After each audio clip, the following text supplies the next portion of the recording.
From a man who never leaves, he just goes into remission. This is the Daniel Natal Show.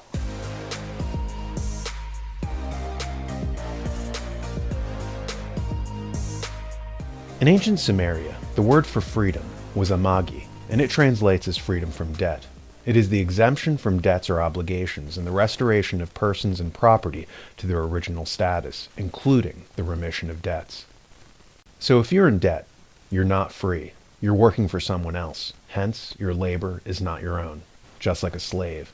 I was reading to my son from Fernanda Pires' book, Rule of Laws, and she makes an interesting observation about certain historical patterns. Whenever a great leader arose, he started by freeing the people, by establishing laws against usury, and issuing debt amnesties. Ornamu did it in the Akkadian Empire. The great lawgiver Hammurabi did it in the Babylonian Empire. Solon the Great did it in Athens, and so forth. Listen here. The cities grew. Professions became more specialist, and without systems of redistribution, the poor, who fell on hard times, had to borrow grain or food. Patterns of debt and credit developed, which allowed the wealthy to seize the property of the impoverished. It was these practices that had created the gap between rich and poor, which the king of Lagash claimed to redress. Practically all the new rulers used debt amnesties to try to redress the imbalances, and prophets of the gods even issued direct instructions to the kings to act justly whenever someone appealed to them for judgment.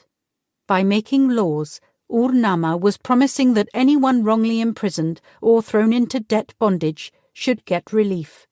It was the beginning, indeed, of the rule of law.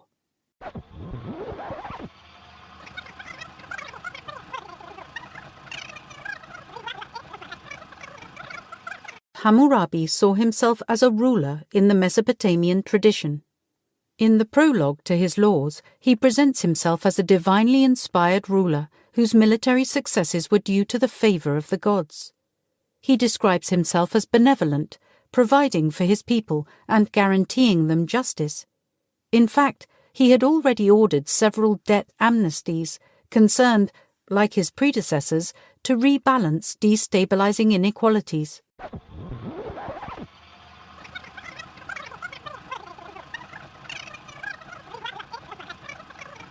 Around the turn of the 7th and 6th centuries, there was unrest in the city of Athens, and during a popular revolt against tyranny, the citizens asked for a set of laws that would protect them against future tyrants. But the laws, created by Draco, an Athenian legislator, seem to have been harsh, failing to resolve tensions between rich and poor. This prompted a popular leader, Solon, to promise a better constitution. He ordered a debt cancellation, repealed almost all of Draco's laws, and replaced them with a new set, which promised to relieve agricultural poverty and address debt.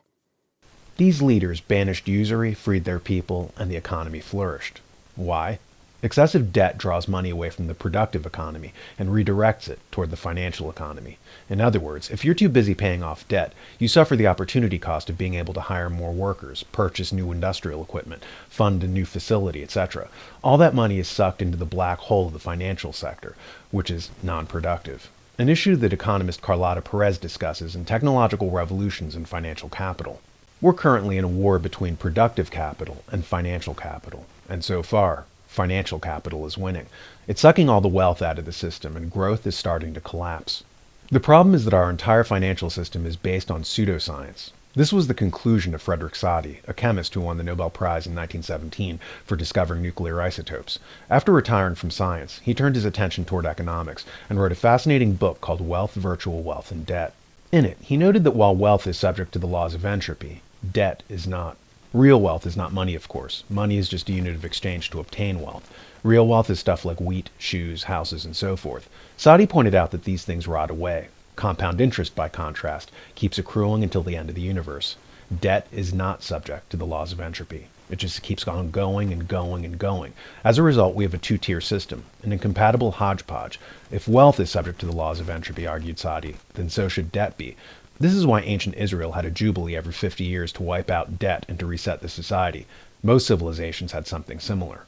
In the modern age, people have been begging the financial oligarchs to stop the practices which are leading to gross inequalities and causing social destabilization. But debt, they found, was too useful a tool for controlling nations. The problem, though, is that ultimately it collapses the whole system as productivity craters, supply chains buckle, factories close, unemployment increases. All the ingredients for revolution manifest. In the recent climate change conference, COP27 in Egypt, the globalists embarked on creating a new debt system to siphon out more wealth, saying that the West had to pay for climate crimes caused by the Industrial Revolution. In other words, factories that represent productivity are evil. Productivity is bad. Only debt is good. And they enacted global accords which would act as a new Treaty of Versailles, which would strap the West with crushing debt. Where did the first Treaty of Versailles lead? Those who study history have no doubt as to what comes next. The New American Magazine is now on Locals. It's a for-pay platform for like $5. It gives you access to extra content and allows you to support your favorite hosts. As I said before, think of it like throwing some coins into the cup of a street performer. Check it out at thenewamerican.locals.com.